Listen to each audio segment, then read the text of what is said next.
Donc, merci à tous d'être là aujourd'hui pour la présentation de ce projet. Donc, vous vous demandez peut-être un peu d'où sort ce projet Fondation, comment on en est arrivé là, quels sont les objectifs du projet, qui peut participer, tout ça. Donc, on va essayer de répondre au maximum de vos questions dans ce webinaire. Donc, comme l'a dit Caroline, si jamais vous avez des questions, surtout n'hésitez pas à m'interrompre ou à les poser dans le chat. Je vais commencer ma présentation en vous expliquant un petit peu comment on est arrivé à cette idée de recherche participative.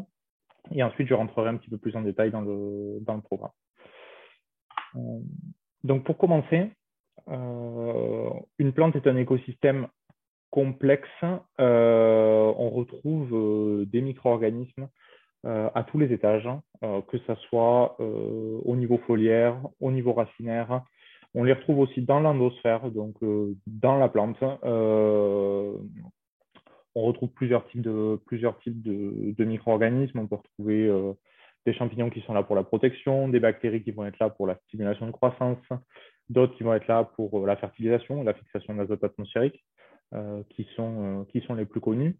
Donc voilà, tout ça pour dire que voilà, la plante en elle-même est un écosystème complet et complexe et qu'il est important de tenir compte de ça et de penser à bien regarder tous les micro-organismes qui tournent autour, qui gravitent autour pour essayer d'optimiser au maximum le fonctionnement de la plante et de s'assurer que tout aille bien dans son milieu et tout au long de son cycle de culture. Si on fait un petit point un peu plus précis sur les racines, c'est ce qui va nous intéresser dans ce projet-là. On utilise souvent cette image d'intestin à l'envers, tout simplement parce que la structure de la racine et la structure de notre intestin est assez proche. Chez nous, on a un ensemble de microvillosités intestinales qui sont très chargées en micro-organismes et qui sont le lieu d'échange entre notre corps et l'extérieur. C'est donc tout le siège de l'absorption des nutriments suivant la digestion. Et c'est aussi un endroit où on a de nombreux micro-organismes qui sont présents et qui vont participer au bon fonctionnement de notre corps et de tout le système digestif et de l'absorption de ces nutriments. Mais la plante, c'est un peu la même chose.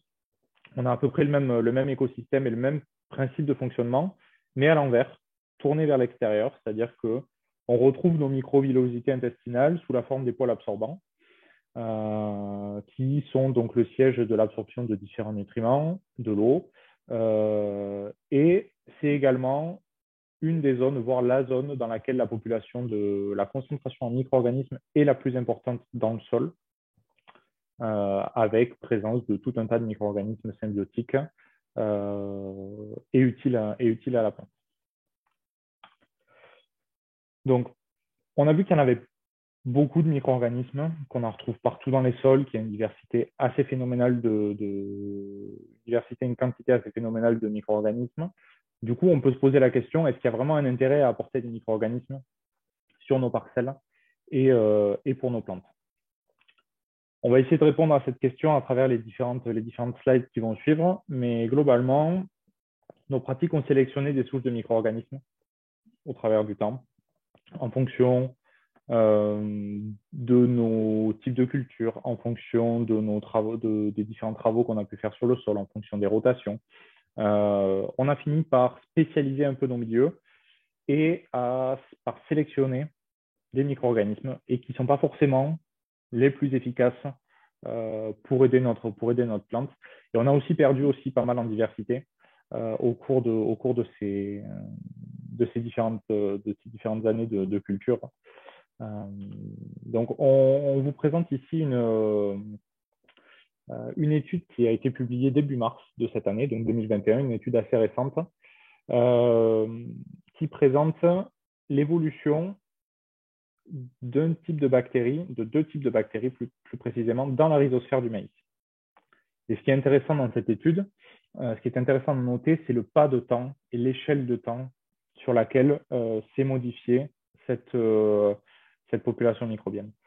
On le voit sur le graphique de gauche, on présente ici l'évolution d'une bactérie fixatrice d'azote. Alors, on est sur du maïs, on ne parle pas de rhizobium, on est bien d'accord, on ne parle pas de fixation de dizaines d'unités d'azote et de formation de nodosité, mais quand même, on a on note une présence de bactéries fixatrices d'azote dans la rhizosphère du maïs. Et on voit que sur une échelle de temps d'une cinquantaine d'années, on a une diminution de ces bactéries et de cette diversité de bactéries fixatrices d'azote. Dans le même temps, pareil, sur cette même échelle de temps d'une cinquantaine d'années, on a au contraire une augmentation d'une détection de bactéries dénitrificatrices qui vont être plutôt caractéristiques de sols riches en engrais et en azote, apportés de manière exogène et qui sont donc du coup plus efficaces pour rendre disponible cet engrais pour la plante. Donc on voit qu'en fait la plante, le maïs dans ce cas-là, nos pratiques ont fait évoluer la population microbienne et on voit que le maïs, il a fini par recruter petit à petit plus de bactéries adaptées à son milieu et à ses nouvelles pratiques agricoles, mais sur une échelle de temps assez longue. On est là sur une échelle entre 50 et 60 ans. Donc ça, c'est bien à garder en tête aussi. Mais c'était un exemple d'évolution microbienne liée à nos pratiques. Un autre point important qui permet de comprendre pourquoi c'est intéressant de rajouter des micro-organismes et de ne pas forcément compter uniquement sur ceux qui sont présents dans le sol, c'est une question de compétitivité et d'efficacité. Souvent, les souches présentes dans le sol sont très compétitives, c'est-à-dire que la compétition, qu'est-ce qu'on appelle par compétitivité ou compétition entre les souches? C'est si on met deux souches en compétition dans les mêmes conditions, laquelle va prendre le dessus par rapport à l'autre et laquelle va avoir plus de facilité à s'associer avec la plante. Donc, dans ce cas-là, dans l'étude qu'on montre ici, on compare 5 souches de rhizobium qui vont s'associer avec du pois. Ici, sur la première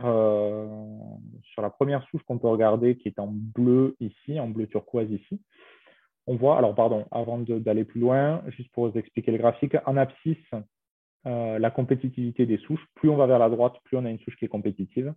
Et ensuite, en ordonnée, l'efficacité à fixer de l'azote atmosphérique. Donc ici, on n'est plus sur une production pour être précis, sur une production de matière sèche, mais qui est liée à l'absorption d'azote. Donc plus on va monter, plus on aura une souche efficace. Donc notre premier exemple ici, la souche bleue, on voit qu'on a une souche qui est très compétitive, qu'on retrouve énormément sur la droite du graphe, mais qui est peu efficace comparée à d'autres. Ça, c'est typiquement les souches qu'on va pouvoir retrouver naturellement dans nos sols. À l'opposé, ici, en orange, on retrouve une souche qui va être très efficace pour produire de la biomasse, donc ici, fixer de l'azote, mais qui est moins compétitive que la bleue. Donc, si on met les deux en même temps, on va avoir tendance à retrouver plus de bleus qui vont s'associer avec les plantes et donc, du coup, avoir une efficacité moindre pour fixer de l'azote. Et on retrouve d'autres souches, comme la rose ici, en haut à droite du graphique, qui, elles, ont une bonne combinaison entre l'efficacité et la compétitivité, qui nous permet du coup d'avoir un entre-deux et quelque chose d'un peu plus optimisé pour la plante et qui va être plus utile et plus efficace pour fixer de l'azote dans ce cas-là et donc produire de la biomasse. Ça, c'est un exemple qui peut vous montrer pourquoi c'est intéressant de rajouter des souches venant de l'extérieur sur vos parcelles. Donc, nous, on va vous encourager dans ce programme-là à rajouter des micro-organismes venant de l'extérieur, mais on ne fait pas ça n'importe comment non plus. Sélectionner et produire des micro-organismes, c'est le métier de base de l'allemand. On a de l'historique derrière, hein, des compétences et des connaissances sur toutes ces étapes de production et de sélection. Ici, par exemple, on va rapidement, pour vous expliquer un petit peu comment se passent ces étapes de sélection pour un micro-organisme et l'échelle de temps aussi. On commence notre petite étape en haut à gauche de ma slide, où on va se rapprocher souvent d'universités qui ont des banques de données assez importantes de micro-organismes avec plusieurs dizaines, plusieurs centaines de milliers de souches. Et on va faire une sélection a priori sur ces souches-là. Donc, Prenons un exemple, on cherche une souche qui est capable de solubiliser du phosphore.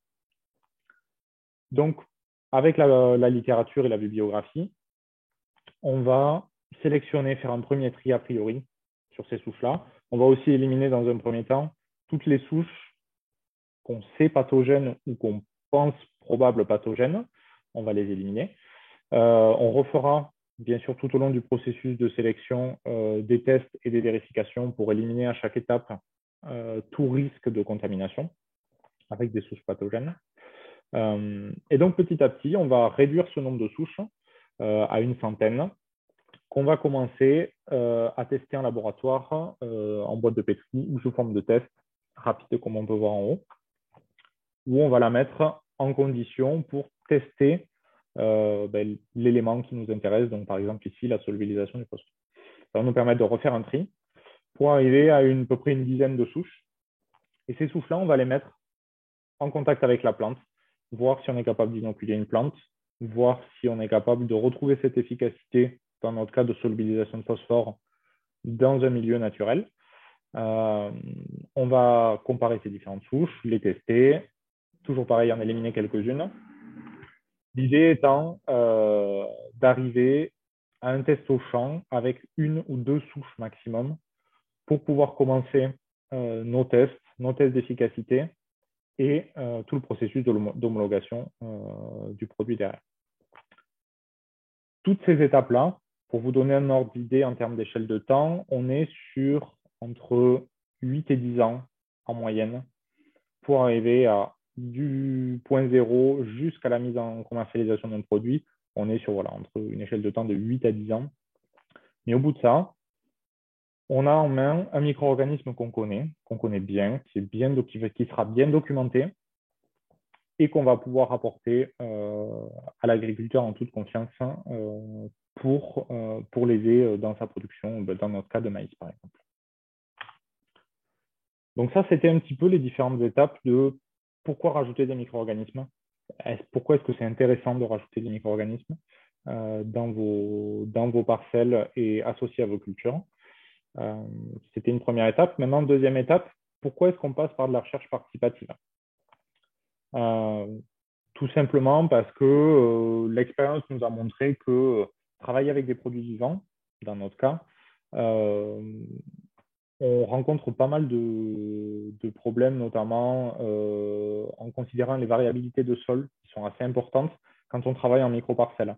On a des échelles de surface qui sont tellement petites que des variabilités de sol peuvent avoir trop d'impact sur nos essais, peuvent avoir trop d'impact et donc masquer la lisibilité des résultats. Donc l'idée, c'est d'agrandir les surfaces pour essayer de tenir compte de cette variabilité au sein de la parcelle et d'analyser la parcelle entière plutôt que des micro-parcelles de 30 mètres carrés par exemple. C'est aussi une méthode qui nous permettra d'aller plus vite, tout simplement parce que récupérer, dans notre cas, l'objectif étant d'atteindre les 500 participants, récupérer autant de données en une seule campagne nous fera gagner énormément de temps dans le développement du produit.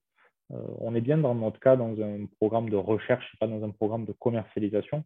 Donc, toutes les informations qu'on pourra retirer seront intéressantes et nous permettront d'aller plus vite. Et puis aussi, un des points les plus importants, c'est une méthode qui nous permet d'être au plus proche du besoin des agriculteurs et donc de répondre à leurs questions, de noter leurs observations, de tenir compte de leurs remarques et de leurs observations à l'utilisation du produit pour améliorer notre programme et essayer de leur apporter le plus de valeur ajoutée au final, une fois que notre produit sera commercialisé. Donc, en gros, les deux gros points qui nous ont amenés sur ce programme Fondation. Donc maintenant, si on rentre un petit peu dans les détails, concrètement, le programme Fondation, qu'est-ce que c'est? C'est une combinaison de deux produits bien connus, bien documentés et homologués. Donc bien connus, bien documentés, je vous l'ai expliqué avant. On a un processus d'une dizaine d'années pour arriver à homologuer nos produits. Donc ces produits-là, on les connaît. Et en plus, les deux qu'on va vous faire tester sont sur le marché depuis plusieurs années, sur d'autres types d'applications, sur d'autres cultures et d'autres façons de les appliquer, mais les produits sont déjà commercialisés. Dans le kit, vous trouverez deux produits.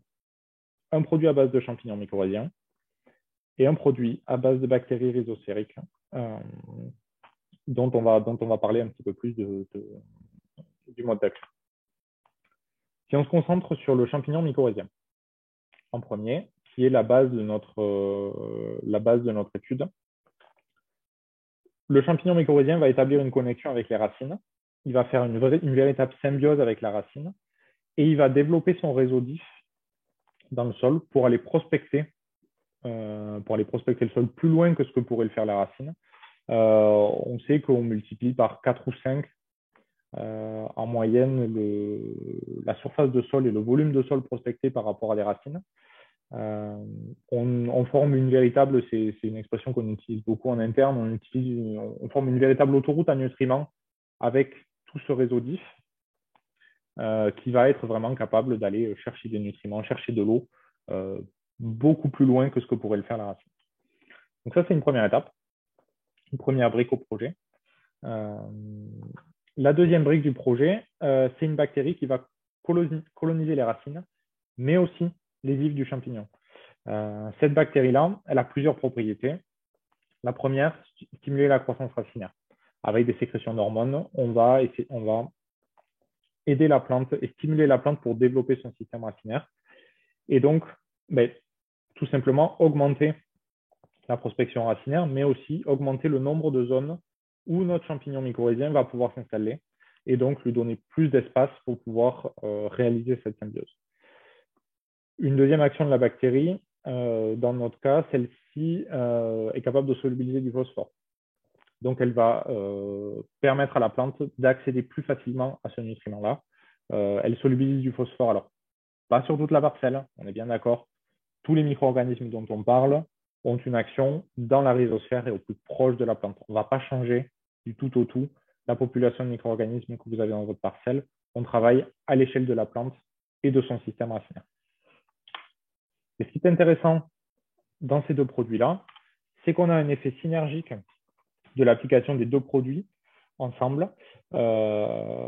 Notre bacillus, notre bactérie, elle est capable de produire un biofilm qui va se positionner autour des racines, mais également autour des ifs, et donc va multiplier son champ d'action tout autour dans toute la zone prospectée par les racines et le réseau mycorhizien pour effectuer son action. Et on a bien entendu l'effet prospection du réseau d'if. Donc voilà les deux briques qu'on a mis dans ce kit.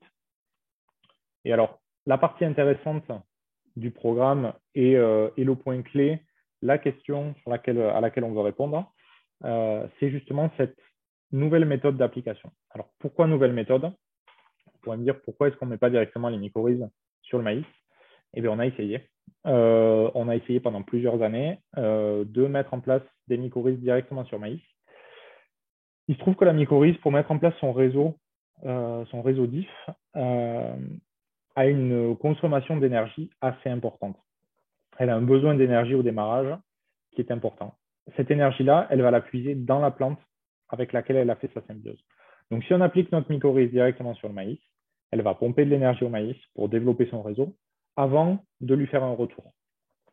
Sauf que sur un cycle de vie aussi court que le maïs, souvent, la balance elle est négative. Dans le meilleur des cas, on est à l'équilibre, mais très souvent, on est sur une balance négative et donc le maïs a perdu au final de l'énergie sur son cycle.